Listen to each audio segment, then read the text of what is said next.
마침내 우리는 디지털 서커스에서 추상화된 존재들의 정체를 알게 되었습니다.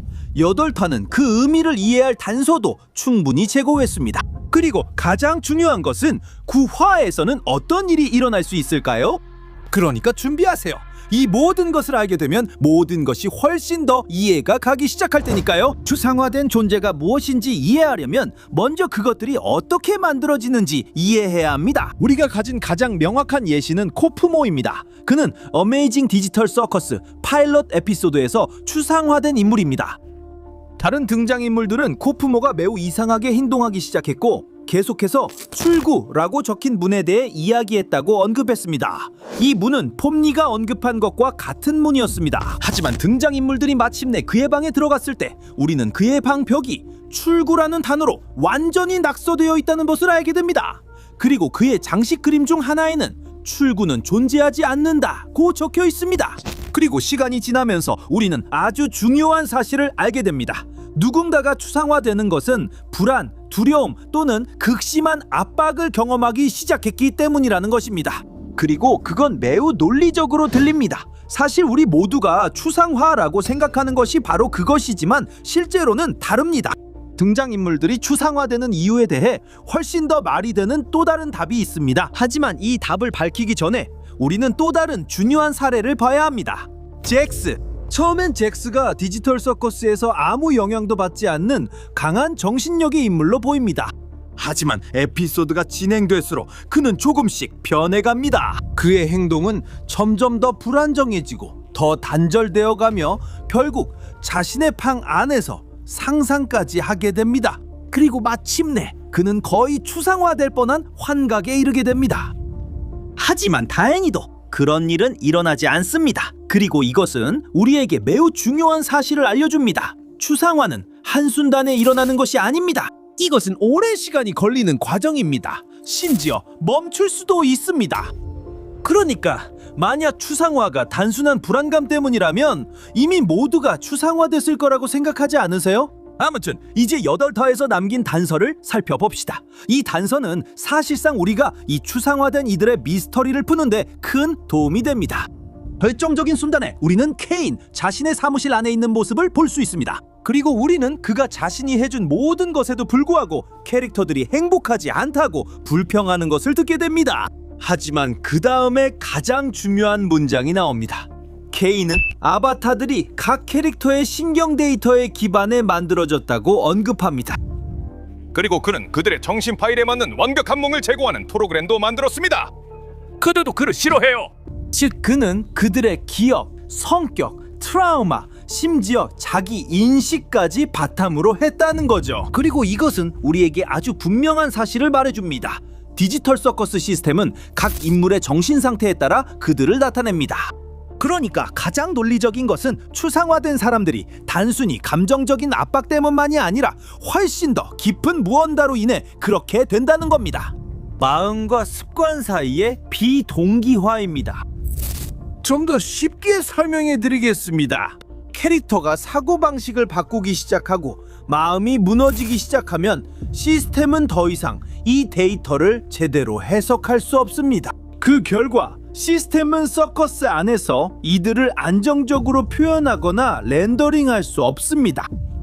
그래서 추상화된 존재들이 저렇게 보이는 겁니다. 그들은 명확한 형태도 없고 구조도 없습니다. 그러니까 아니에요. 그들이 괴물로 변하는 게 아닙니다. 실제로 일어나는 일은 시스템이 더 이상 그들을 제대로 표현할 수 없다는 겁니다.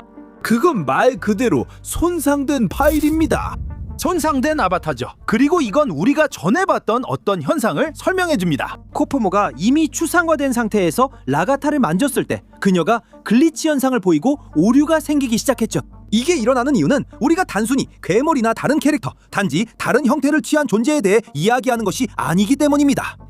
시스템의 불안정성에 관한 것이죠. 손상된 파일이 다른 파일들까지 영향을 줄 수 있습니다. 그리고 이 이론을 뒷받침해줄 수 있는 가장 큰 증거는 주벨이라는 캐릭터입니다. 우리는 주벨의 가장 큰 트라우마가 자기 자신을 어떻게 인식하느냐에 있다는 것을 알고 있습니다.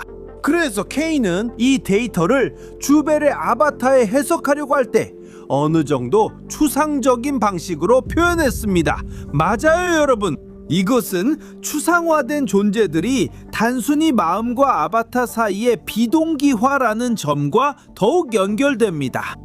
쥬베리 디지털 서커스에 도착하기 전에도 이런 문제가 있었다면 케인은 그녀를 이런 추상적인 방식으로 표현한 것입니다.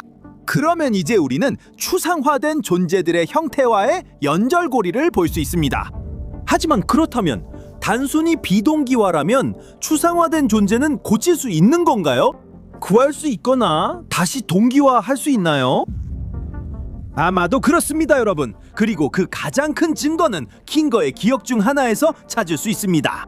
아마도 킹거만이 이 부분이나 디지털 서커스 안의 이 오류가 어떻게 작동하는지 이해할 수 있는 유일한 사람일 것입니다. 퀸이가 추상화됐을 때 우리는 그녀가 제정신을 차리게 하려고 애쓰는 모습을 봤습니다. 그리고 가장 흥미로운 점은 추상화된 퀸이가 코프모가 추상화됐을 때처럼 공격적으로 반응하지 않았다는 것입니다. 어떤 면에서는 킹거가 퀸이를 설득하거나 정신을 차리게 해주고 있다는 것을 볼 수 있었습니다. 그래서 아마도 킹거에게 퀸이의 생각이나 정신을 조율할 시간이 더 있었다면 그녀의 아바타가 정상으로 돌아올 수 있었을지도 모릅니다. 그렇게 하면 서커스가 그 신경 데이터를 효율적으로 해석할 시간이 있었을 것입니다. 하지만 바로 이때 케인이 도착해서 퀸이를 그냥 지하실로 보내버렸습니다. 킹거가 그녀를 치료하지 못하게 했어요. 케인은 인간의 감정을 이해할 수 없다는 걸 기억하세요. 그러니까 아마도 그에게는 추상화된 존재들이 단순히 시스템 내의 오류일 뿐이고 그 오류는 제거되거나 어딘가에 보관되어야만 서커스 전체의 작동에 영향을 주지 않는다고 생각할 거예요. 그리고 이제 8화의 마지막을 보면 케인이 제거되었을 때 케인이 추상화된 존재들을 보관하던 그 지하실이 열려버린 것 같은 인상을 줍니다. 그래서 등장인물들은 모든 추상화된 존재들과 마주치게 될 것이고, 물론 코프모가 등장인물들을 공격하려 했던 때처럼 그들도 공격하려 할 겁니다. 아마 킹거가 퀸이를 알아볼 수 있을 것이고 마침내 그녀의 정신을 안정시키는데 도움을 줄 기회를 얻게 될지도 모릅니다. 이렇게 되면 모두가 그들을 치료할 수 있는 해답을 알게 될 것입니다. 조금씩 등장인물들이 친구들이 진짜 누구인지 기억하도록 도와줄 것입니다. 잭스는 니벳이 돌아올 수 있도록 도와줄 것이고, 니벳이 치유되면 코프모를 도울 수 있을 것입니다. 이렇게 해서 모두가 서로 도우면서 원래 모습으로 돌아가고 결국 출구를 찾게 될 것입니다.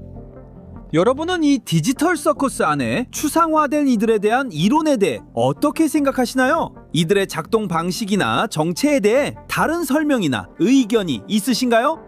최종적인 답은 9화에서 밝혀질 것입니다. 하지만 그때까지는 기다리는 수밖에 없습니다. 댓글에 여러분의 의견을 남기는 것도 잊지 마세요. 다음 영상에서 또 만나요.